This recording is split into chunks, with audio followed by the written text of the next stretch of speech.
So today we're going to do a restoration on an ugly old cutting board. I've had this thing since probably the early 2000s. I built it, and when I moved into this place about 6 months ago, it was a little bit warped over the years and years of use. So I ran it through my planer, and what happened was like I said, I was just moving in here. I didn't have any finishes available, so I just left it raw wood, and it warped on us. So you can see it's cracked in 3 different places here. It was warped. Basically, I clamped it down and it cracked here and here. So what we're gonna do is we're gonna run these through the joiner. We're gonna make it all nice again. We'll do a little bit of inlay down here. We'll put the K in there, probably in the maple over here. And that's it, that's pretty much it. So this will be like a nice before and after thumbnail. So we'll get a nice shot of that before, and we'll get to the after soon. Okay, so where this thing cracked apart, you can see where the food and water and stuff was getting into the seams. And this is where, when I clamped it down, it broke. It cracked enough that I could bust it apart. So we gotta run this, all these edges through the joiner here.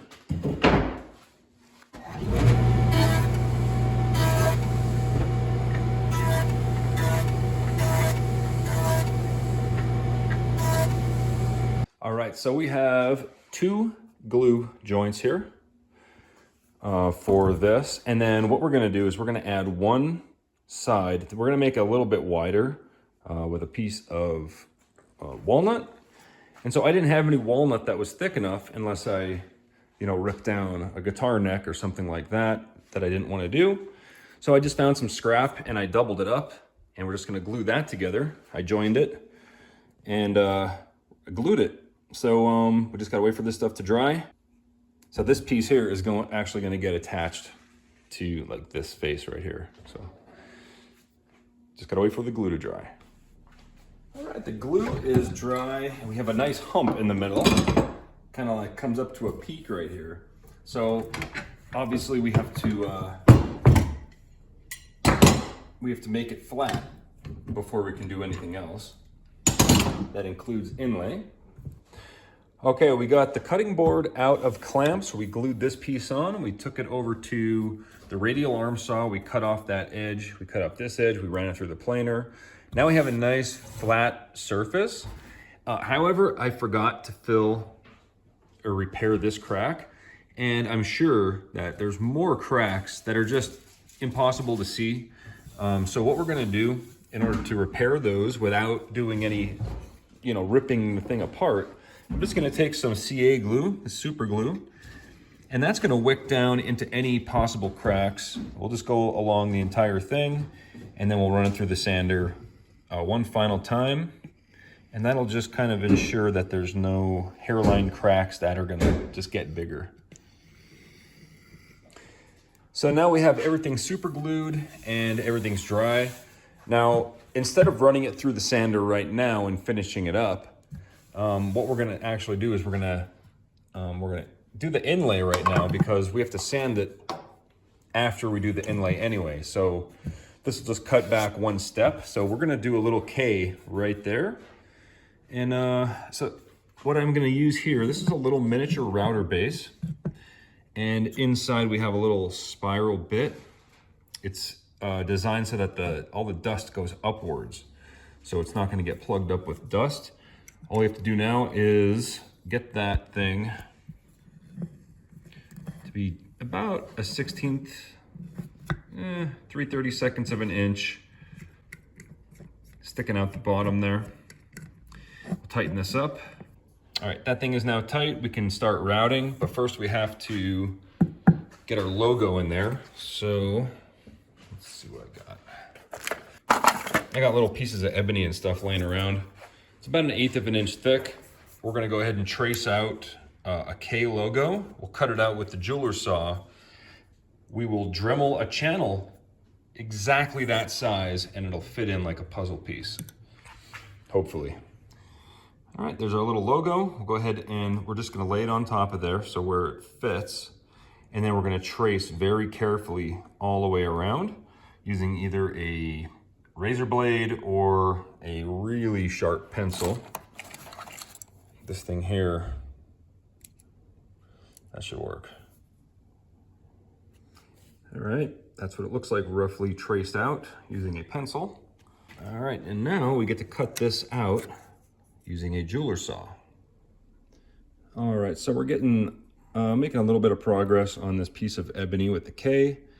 Right now I'm just sitting here on my inlay jig, whatever you want to call it, my little inlay cutting device.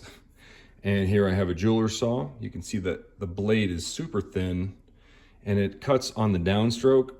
And basically, I'll show you how I do it.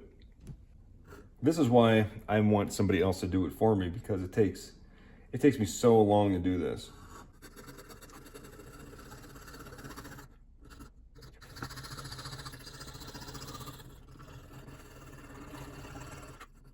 Ebony is very easy to carve compared to like abalone or mother of pearl or you know, stones and shells and stuff like that. It's just so much easier to do wood.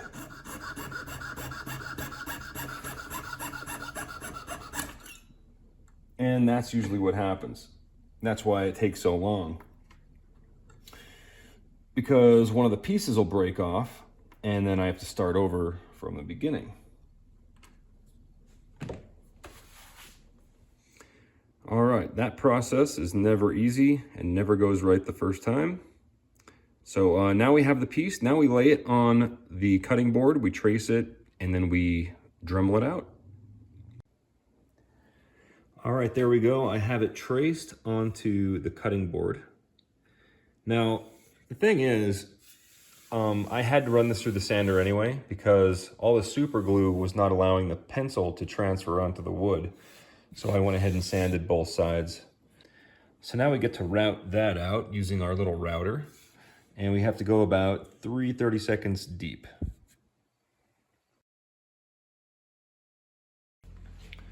All right, there you have it. We have it inlaid in there. Now we're gonna go ahead and mix up some, well, maple. It's, first of all, inlaying ebony into maple is probably the most difficult combination of colors to do inlay in. It's because you have to be exactly perfect. And as you can see, it's not exactly perfect. I do have to get a new bit for my rotary tool because the tip isn't fine enough to get into those corners. So before I super glue it in there, I went ahead and took some maple dust and I just coated the outside of it with maple dust.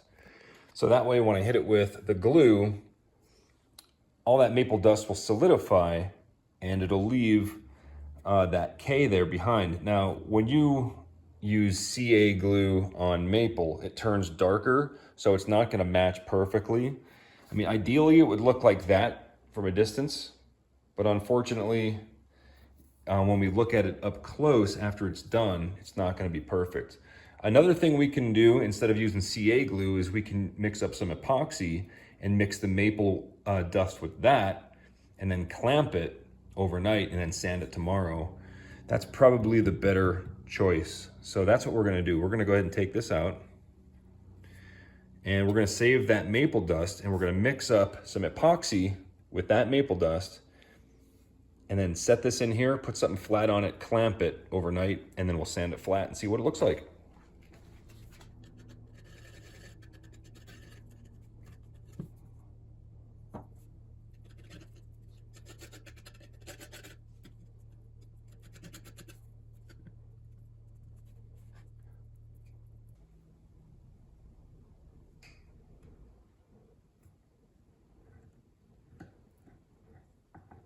All right. I think this will turn out better than if we just CA glued it in with the maple dust. The color is going to hold better with the epoxy, closer to what it naturally is.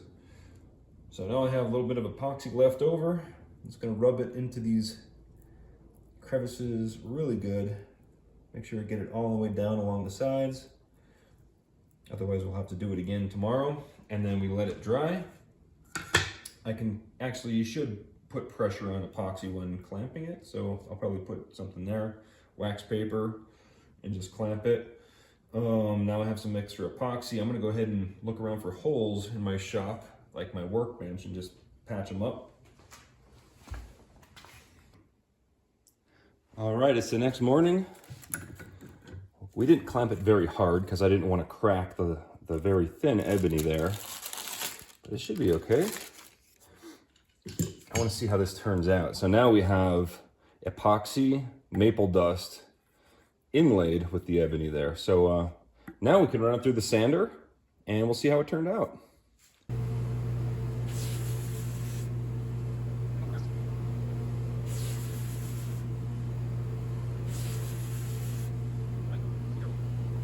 All right, we went ahead and ran it through the sander. I used my Dynabraid. I brought it up to 150. I put some water on it to raise the grain a little bit. And as soon as that dries out and all the grain is raised up, we'll go ahead and knock all those high points off with 220, and then we can tongue oil it, and it's done.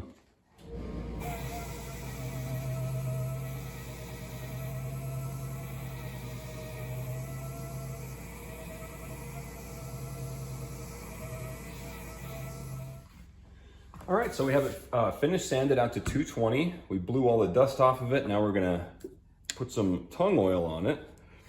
Basically, we're gonna pretty much soak this thing with tongue oil, let it sit for 15 minutes, wipe it dry, and then scuff sand it, maybe do another 2 or 3 coats. And tongue oil, I saw something on YouTube, somebody, I think it was the Wood Whisperer, he did an experiment with tongue oil compared to other types of oil finishes on a wooden spoon. He made a couple wooden spoons, and he boiled each one after it was finished, and tongue oil is the only one that held up to the boiling water. So that is why tongue oil is perfect. It's food safe or food grade safe or whatever for cutting boards. And it's so easy to apply as well. As you can see, I'm just rubbing it on with my hand. That's all it is. And now we're gonna get all 4 sides here. We'll let it cure, sand it a couple more coats, and that's it. All right, so after about probably 10 applications of tongue oil, you can see here on the end grain, it's still soaking in, especially on the maple. That's pretty crazy.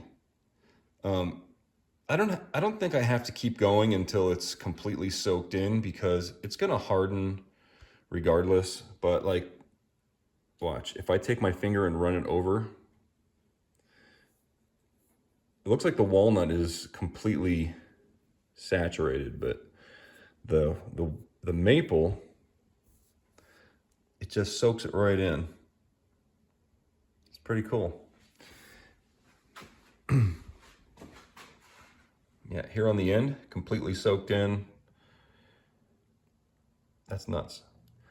Anyway, we're gonna go ahead and let this thing dry for a couple minutes. We're gonna wipe it dry, and 24 hours after that, we'll put another coat on, and it's basically done. So there you go, finished cutting board with a fancy inlay, although it didn't come out perfectly. All right, there it is, the finished cutting board with a logo, which is not perfect. However, there's other ways to do the logos. This is probably the most difficult way, to carve it by hand and then inlay it like that.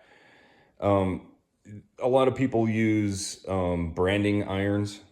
You can get custom irons for this and just press a burnt, logo in there, and maybe even a little website and everything.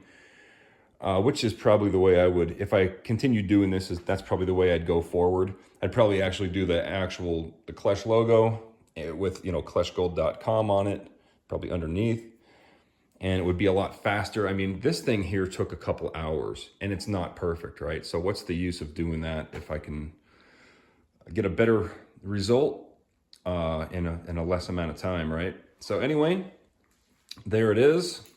After being completely warped and broken, here's a picture of the before, and here's the after. Hope you guys enjoyed it. If you liked it, let me know, and I'll see you on the next video. Thanks for watching.